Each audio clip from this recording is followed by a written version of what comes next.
Hello అండి. Welcome to my channel. అందరు ఎలా ఉన్నారండి? బాగున్నారా? నేనైతే చాలా బాగున్నాను. మీ సపోర్ట్ ఉంటే ఇంకా చాలా బాగుంటాను. ఈరోజు డ్రెస్సుకి కానీ బ్లౌజ్కి కానీ లట్కన్ ఎలా తయారు చేయాలో ఎలా కుట్టాలనేది ఇప్పుడైతే చూద్దామండి. ఫస్ట్ మనము ఈ విధంగా పింక్ కలర్ క్లాత్ చిన్నది ఈ విధంగా 3 ఇంచెస్ దగ్గర మార్కింగ్ చేశాను. వెడల్పు 3 ఇంచెస్, పొడవు కూడా 3 ఇంచెస్. అలాగే దానికన్నా కొంచెం పెద్ద సైజు ఇది ఒక 5 ఇంచెస్, వెడల్పు 5 ఇంచెస్, లూజు కూడా వెడల్పు 5 ఇంచెస్, పొడవు కూడా 5 ఇంచెస్. ఈ విధంగా ఒక బాక్స్ షేప్లో అయితే కట్ చేసుకోవాలి. ఒక 3 అయితే కట్ చేశానండి. ఈ విధంగా కట్ చేసుకున్న వాటిని నేను చూపిస్తున్నట్టుగా మడత పెట్టి, ఈ మడతని అడ్జస్ట్ ఉండే దారం అంతా బయటికి రాకుండా ఇంకొక లోపలికి మడత పెట్టేయాలి, ఫోల్డింగ్ చేయాలి. చూడండి ఈ విధంగా మడత పెట్టిన దానిపైనే ఈ విధంగా అయితే కుట్టుకోవాలి. లాస్ట్కి చివరి వరకు కుట్టకుండా ఈ పక్క నుండే క్లాత్ని కూడా సేమ్ అలాగే మడత పెట్టి ఈ విధంగా అయితే కుట్టుకోవాలి. చూడండి నేను వీడియోలో చూపిస్తున్నట్లుగా సేమ్ అలాగే కుట్టుకోవాలి.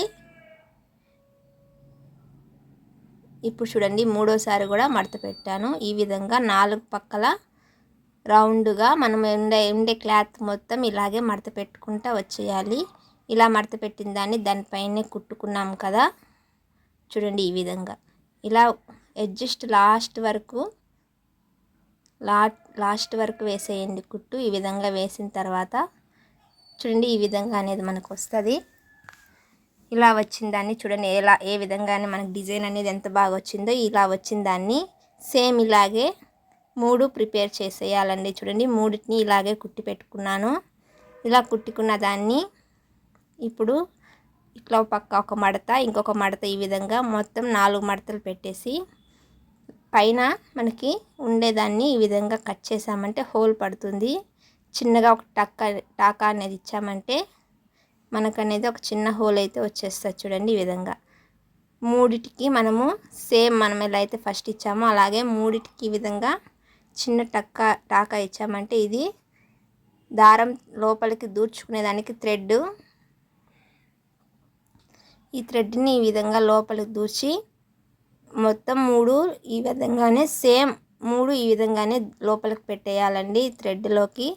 చూడండి ఇలా పెట్టేసిన దాన్ని ఇప్పుడు ఒక్కొక్క దాన్ని మనము ఈ విధంగా చూడండి నేను ఎలా అయితే చూపిస్తున్నానో ఇట్లా వెనక్కి తిప్పి రివర్స్లో పెట్టుకొని థ్రెడ్ని గట్టిగా పట్టుకోవాలి, లేకపోతే బయట వచ్చేస్తుంది. ఈ విధంగా ఒక పాదం మందం వదిలేసి 1/4 ఇంచు వదిలేసి ఈ విధంగా అయితే మార్కింగ్ చేసుకొని ఆ థ్రెడ్ పైకి వచ్చేటప్పటికి కరెక్ట్గా వచ్చేయాలి. మళ్ళీ ఇట్లా క్రాస్గా అనేది తీసేయాలి. చూడండి నేను చూపిస్తున్నట్లుగా కుట్టండి. ఇలా వచ్చిందని మళ్ళీ ఇంకొక పక్కకి ఈ విధంగా తిప్పి సేమ్ మనం ఇదైతే ఇటు పక్క ఎలా అయితే కుట్టుకున్నామో అలాగే ఇప్పుడు కూడా కుట్టుకోవాలి. చూడండి మార్క్ వేస్తున్నాను. ఇక్కడి నుంచి ఇట్లా క్రాస్గా అనేది కుట్టుకోవాలి.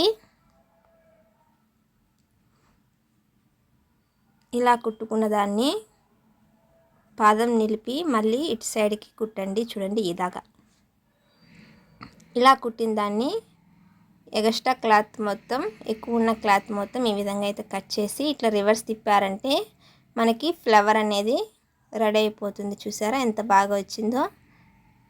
ఇలా వచ్చిన ఫ్లవర్ చూడండి ఎంత బాగా వచ్చింది. ఈ విధంగా వచ్చిన దాన్ని సేమ్ ఇంకొకటి కూడా ఇలాగే ప్రిపేర్ చేద్దాం. మనం ఇట్లా ఓపెన్ చేస్తే అది ఎంతైతే పొడవు ఉంటుందో అక్కడి నుంచి ఇలాగా మళ్ళీ సేమ్ మనం ఫస్ట్ ఎలా అయితే ఒక పాదం మందంతో కుట్టు వేసుకున్నాం కదా అలాగే 1/4 ఇంచు, ఒకటిలో 1/4 ఇంచు మైన ఒకటిలో 3వ భాగం అన్నట్టుగా ఈ విధంగా కుట్టు వేసుకోవాలి. ఇప్పుడు దీన్ని అయితే సేమ్ ఇలాగే ఇంకొక మడత కూడా పెట్టుకొని ఇలాగే అయితే మడత వేయాలండి. మడత పెట్టి మళ్ళీ మార్కింగ్ వేసుకోండి. ఇలాగ మార్కింగ్ వేసి ఇంకొక కుట్టు కూడా వేశారంటే మనకి ఫ్లవర్ అనేది మళ్ళీ రెడీ అయిపోతుంది. చూడండి ఇలాగ ఎలా వచ్చిందో సేమ్ మనం ఫస్ట్ది ఎలా అయితే ప్రిపేర్ చేసామో అలాగే రెండో దాన్ని కూడా ప్రిపేర్ చేయాలి. చూడండి వచ్చేసింది చూసారా, 2 ఫ్లవర్స్ అనేది వచ్చేసాయి. ఇప్పుడు ఇంకొకటి కూడా సేమ్ ఇలాగే ప్రిపేర్ చేసేద్దాం. చూడండి ఇలా వచ్చిందాన్ని. చూడండి 3 ప్రిపేర్ చేసిన తర్వాత లట్కన్ అనేది ఎక్సలెంట్గా రెడీ అయిపోయింది. మీకు ఈ లట్కన్ అనేది నచ్చిందా? నచ్చితే ప్లీజ్ లైక్ చేయండి, షేర్ చేయండి, సబ్స్క్రైబ్ చేయండి. Thank you for watching. Thank you.